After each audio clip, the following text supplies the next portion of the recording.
Hello everyone, I hope you all are doing well and I wish you all the best कि आपकी जो stock market की journey है, investment की हो, ट्रेडिंग की हो, वो अच्छी जाए और आप स्टॉक मार्केट से गाइस अच्छे पैसे कमाएं। Thank you so much for watching my YouTube channel videos guys. तो अभी हम जो बात करने वाले हैं, ये जो ट्रैक्सन टेक्नोलॉजीज लिमिटेड के बारे में बात करने वाले हैं गाइस। देखते हैं ये मतलब स्टॉक चलता है या नहीं, क्योंकि रिस्की है, लेकिन एक्चुअली ऐसी चीज़ है कि कुछ पैरामीटर्स अच्छे हैं, कुछ पैरामीटर्स इतने साउंड नहीं है। बट लाइक जब कंपनी मतलब इतनी छोटी है, तो मतलब ये जो चीज़ है वो थोड़ी सी मेरे ओपिनियन के हिसाब से लाजमी बनती है। मतलब जो कंपनी का जो डेवलपमेंट ग्रोथ के कारण थोड़ा सा स्ट्रगलिंग फेज जो होता है, क्योंकि एक दो अच्छी जो बातें हैं वो थोड़ा सा ऐसा इंडिकेशन ज़रूर करती है कि अगर कंसिस्टेंटली अच्छा इस तरह से रहा तो कंपनी अच्छा परफॉर्मेंस कर सकती है, स्टॉक भी अच्छा परफॉर्मेंस कर सकता है। वो आगे देखेंगे हम।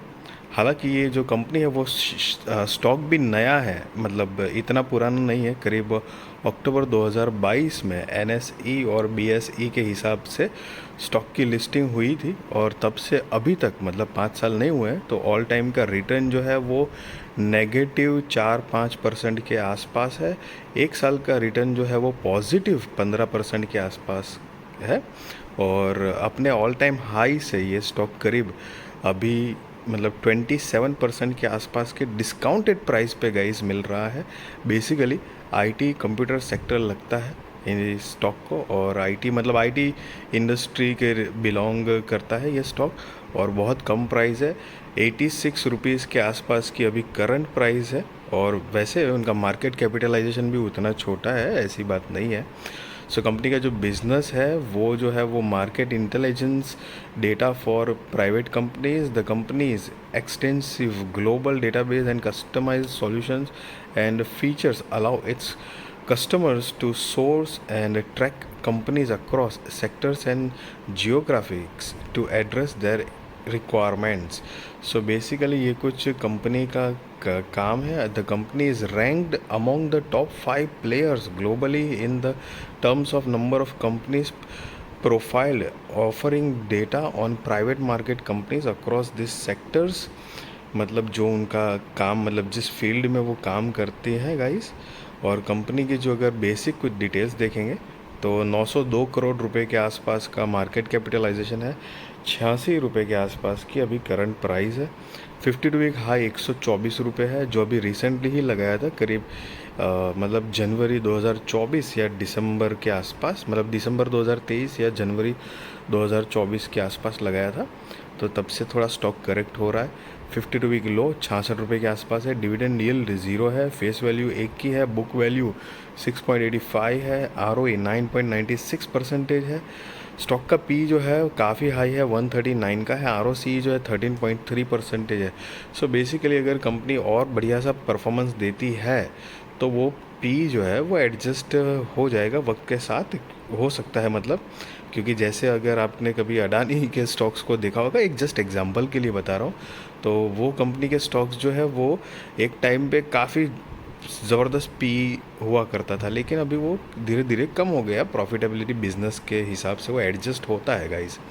आपने और जैसा मैंने बताया था कि आप देख सकते हैं आईटी सेक्टर लगता है, industry computer software medium and small, right.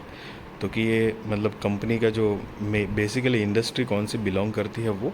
अब क्वार्टरली रिजल्ट अगर देखेंगे कंपनी के, तो मार्च 2024 में 20 करोड़ रुपए के आसपास का रेवेन्यू जनरेट किया है, जो कि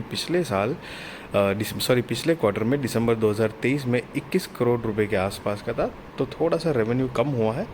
और सब कुछ काट कूट के नेट प्रॉफिट की बात करेंगे तो अभी मार्च में 1 करोड़ 43 लाख का नेट प्रॉफिट जनरेट किया है, जो कि पिछले क्वार्टर में 2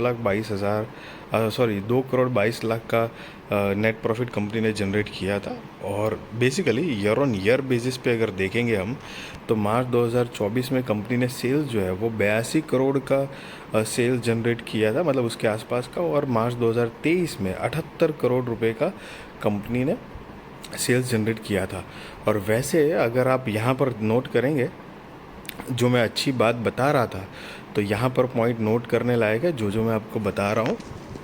और क्योंकि मार्च 2018 से लेके कंपनी के जो बेसिकली सेल्स जो है वो सेल्स में मतलब 27 करोड़ से धीरे धीरे धीरे बढ़कर आज 82 करोड़ तक पहुंचे हुए हैं।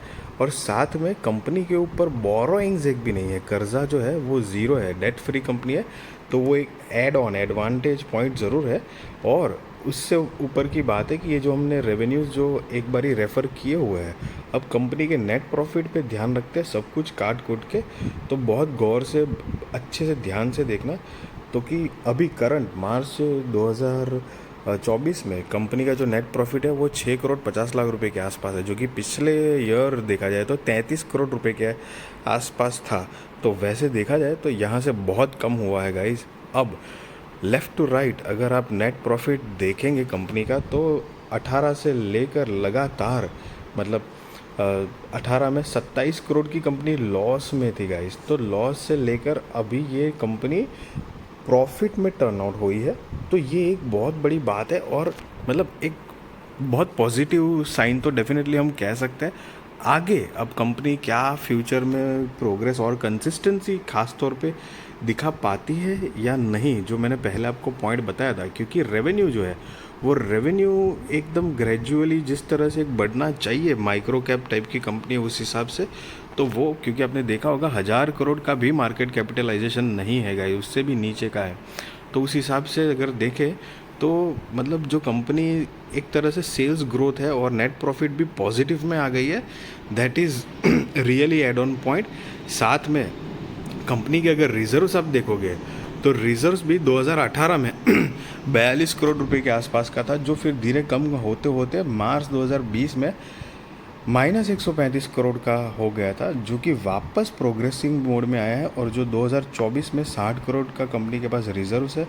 और जो मैं बोरोइंग्स की बात कर रहा था, तो बोरोइंग्स कंपनी के ऊपर आप देख सकते हो मार्च 2024 में ज़ीरो है, मतलब कंपनी डेट फ्री है। अगर कुछ होगा मतलब अगर ब्याज कुछ होगा तो अदर कुछ लायबिलिटीज़ होगी उसका ब्याज कंपनी चुका रही होगी गाइस। मतलब जो proper long term short term borrowings जो है वो ज़ीरो है यहाँ पर। वैसे हम एक बारी देख लेते हैं तो कि वो है ही नहीं यहाँ पर, मतलब है नहीं, मतलब कंपनी के ऊपर है ही नहीं long term short term borrowing guys. और कंपनी की जो टोटल असेट है उसके अंदर भी ग्रेजुअली एक ग्रोथ है। अब जो थोड़ा रिस्की फैक्टर यहाँ पर मैं बताना चाहता हूँ आपको कि थोड़ा मतलब एक होता है ना, कुछ पॉइंट अच्छे हैं कुछ पॉइंट बुरे हैं, जो मैंने आपको बताया गाइस। अब यहाँ पर कंपनी की शेयर होल्डिंग पैटर्न देखेंगे तो शेयर होल्डिंग पैटर्न में प्रमोटर्स का जो हिस्सा है वो 34.87% के आसपास का है।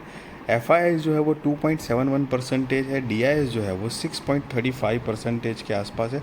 और पब्लिक 56.07% के आसपास है। अब यहाँ पर पॉइंट एक नोट करने वाली है कि वैसे प्रमोटर्स की होल्डिंग एक थोड़ी सी कम हुई है, क्योंकि दिसंबर 2022 में अगर आप देखेंगे तो 35.65% के आसपास थी, जो कि थोड़ी सी कम हुई है। अब एफ जो है उसने भी कम कर दी है। और डी जो थे वो डी तो 22.88% के आसपास थे, जो उन्होंने भी मतलब काफ़ी कम कर दी है, 6.35% पे आ गए हैं। बट फिर भी एक पॉजिटिव पार्ट अगर देखा जाए थोड़ा सा, तो इतनी छोटी कंपनी में भी मतलब आईटी सेक्टर को बिलोंग करती है और उस हिसाब से कंपनी का जो बिज़नेस भी थोड़ा थोड़ा जिस तरह से बढ़ रहा है, तो मतलब FIDS जनरली जो FIDS जो होते हैं वो ऐसी इतनी छोटी कंपनीज़ में ना इतना बड़ा मतलब ये जो आपको मतलब मान लीजिए ये 6% और 22% जो आपको दिख रहा है ना दिसंबर 2022 का, वो एक बारी जस्ट फॉर अ सेक आप भूल जाइए फ़िलहाल के लिए। क्योंकि मैं जो बोलना चाह रहा हूँ कि ये जो आपको अभी रिसेंटली 2.71% और 6.35% जो आपको दिख रहा है ना, एक्चुअली में इतनी छोटी कंपनीज जो जब होती है ना, तो FIDS जो है वो जनरली मतलब अब जनरली हो सकते हैं ऐसी बात नहीं है, लेकिन जनरली इतनी छोटी कंपनी में और कंपनी खास तौर पे लॉस में है और लॉस से प्रॉफिट में टर्न आउट हो रही है, और उस हिसाब से कुछ एंगल्स देखे जाए तो ये भी एक मतलब इतनी छोटी कंपनी के हिसाब से उनका स्टेक जो है वो ठीक ठाक डिसेंट मान सकते हैं। इतना गंदा मतलब FIDS की स्टेक नहीं है। हालांकि ये बात बिल्कुल पॉइंट टू बी नोटेड है कि एफ का जो स्टेक था वो 6.19 से 2.71 हो चुका है, और डी का 22.88% से 6.35% का स्टेक हो गया है। तो ये डेफिनेटली कम हुआ है, बट स्टिल एक मतलब ठीक ठाक तो है ही है। और साथ में अब कंपनी की ओवरऑल बात करें तो एक प्राइस वैल्यू जो है वो ठीक ठाक है। मतलब अक्टूबर 2022 में जब से लिस्टिंग हुआ है तब से लेके इतना कुछ खास परफॉर्मेंस नहीं दिया है। प्लस कंपनी मतलब पॉजिटिव मतलब प्रॉफिट जनरेट कर रही है पिछले 2 सालों से गाइस।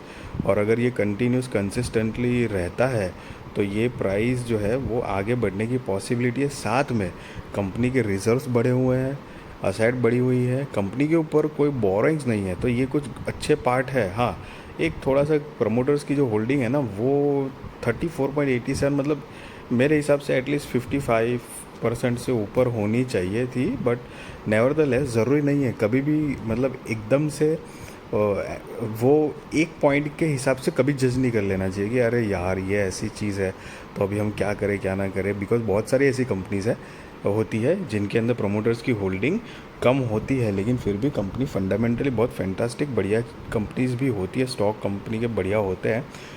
ऑल दो जब इतनी छोटी कंपनी होती है तो डेफिनेटली ये प्रमोटर्स होल्डिंग भी काउंटिंग में आता है, क्योंकि उस टाइम पे अगर रिटेलर्स को या बड़े इन्वेस्टर्स को अगर कोई स्ट्रेंथ देता है, ऐड ऑन पॉइंट अगर करने की बात की जाए तो तब प्रमोटर्स की होल्डिंग अगर ऐसे 50, 55, 60 मतलब उससे ज़्यादा 55 से जितनी ज़्यादा होती है तो वो एक स्ट्रेंथ बनता है किस चीज़ का कि प्रमोटर्स खुद ही अपनी कंपनी पे एक बढ़िया मतलब एक कॉन्फिडेंट है कि हम बिज़नेस ग्रो करेंगे आगे और ग्रो कर पाएंगे in future.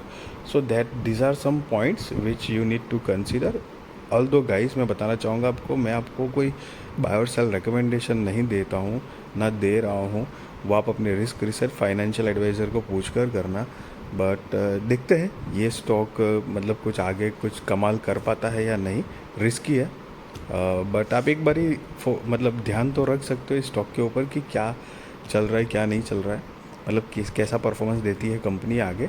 And just be responsible trader, be responsible investor guys, value your money.